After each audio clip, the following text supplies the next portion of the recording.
दोस्तों, यदि आप भारत माता से प्यार करते हो और अपने देश के सच्चे भक्त हो तो इस चैनल को सब्सक्राइब करो। यदि आप सब्सक्राइब भी नहीं कर सकते तो कम से कम वीडियो को लाइक करके एक कमेंट कर देना, क्योंकि मैं मेहनत करता हूं। मैं आपके लिए आज लेके आया हूं साउथ की heart touching emotional love story movie, जो आप एक बार देखोगे तो आंख से आंसू आने लगा।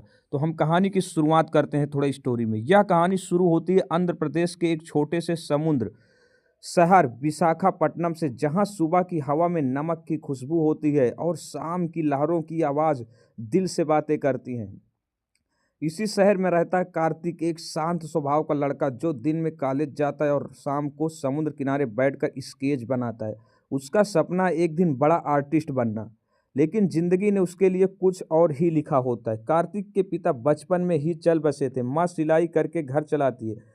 गरीबी है लेकिन आत्मसम्मान बहुत है। कार्तिक ज्यादा बोलता नहीं है, बस अपनी दुनिया में खोया रहता है। एक दिन कॉलेज में नई लड़की आती है, अनन्या। सफ़ेद सूट, खुले बाल और आंखों में अजीब सी उदासी। जब वह पहली बार क्लास में बैठती है तो कार्तिक उसे देखता रह जाता है। वह खूबसूरत है लेकिन उसकी मुस्कान अधूरी लगती है।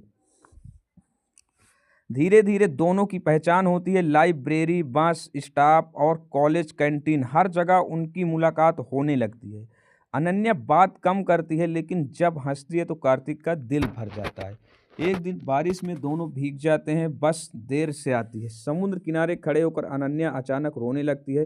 कार्तिक घबरा जाता है, पूछता है, लेकिन अनन्या कुछ नहीं कहती, बस इतना बोलती है, कुछ रिश्ते पूरे नहीं होते। कार्तिक उस दिन समझ जाता है कि अनन्या के दिल में कोई गहरा दर्द छुपा हुआ है। वक्त बीतता गया, दोस्ती प्यार में बदलने लगती है। कार्तिक हर दिन अनन्या के लिए कुछ न कुछ स्केच बनाता है। एक दिन वह उसका प्रोटेस्ट बना देता है। अनन्या देखकर रो पड़ती है। पहली बार वह खुलकर हंसती भी है।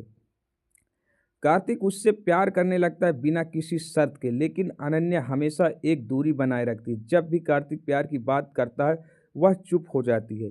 एक दिन सच सामने आता है। अनन्या बताती है कि उसके पिता बहुत बड़े बिजनेसमैन हैं। उन्होंने उसकी शादी बचपन में ही अपने दोस्त के बेटे से तय कर दी थी। सगाई हो चुकी है, शादी 6 महीने बाद है। अनन्या इस रिश्ते को नहीं चाहती, लेकिन पिता के सामने आवाज़ उठाने की हिम्मत भी नहीं है। कार्तिक के पैरों तले जमीन खिसक जाती है। वह पहली बार जोर से रोता है।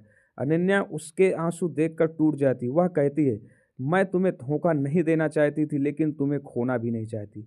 दोनों जानते हैं कि यह प्यार मंजिल तक नहीं पहुंच सकता, फिर भी वो एक दूसरे से दूर नहीं जा पाते।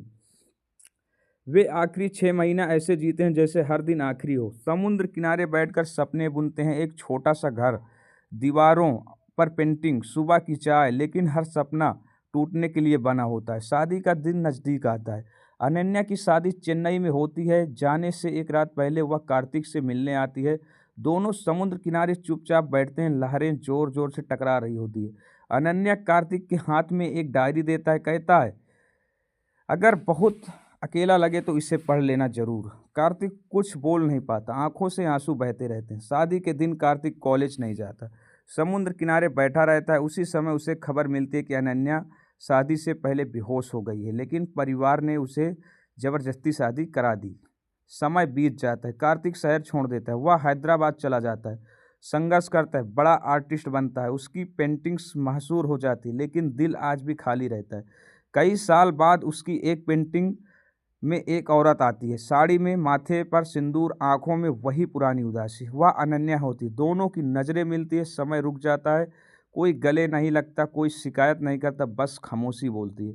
अनन्या बताती है कि उसकी शादी खुशहाल नहीं है। वह अब भी उसी दर्द के साथ जी रही है। उसके पास सब कुछ है लेकिन प्यार नहीं। कार्तिक उसे डायरी लौटाता और कहता है, मैंने इसे हर उस समय पढ़ा जब जीना मुश्किल लगा। अनन्या रो पड़ती। दोनों जानते हैं कि अब भी साथ नहीं हो सकती, लेकिन यह मुलाकात उनके घावों पर मरहम बन जाती है। कहानी के आखिर में कार्तिक समुद्र किनारे बैठा नई पेंटिंग बना रहा होता है। एक लड़की जो मुस्कुरा रही है लेकिन आंखों में आंसू है। दोस्तों, ये साउथ की मूवी आपको पसंद आई हो तो चैनल को सब्सक्राइब कर लेना।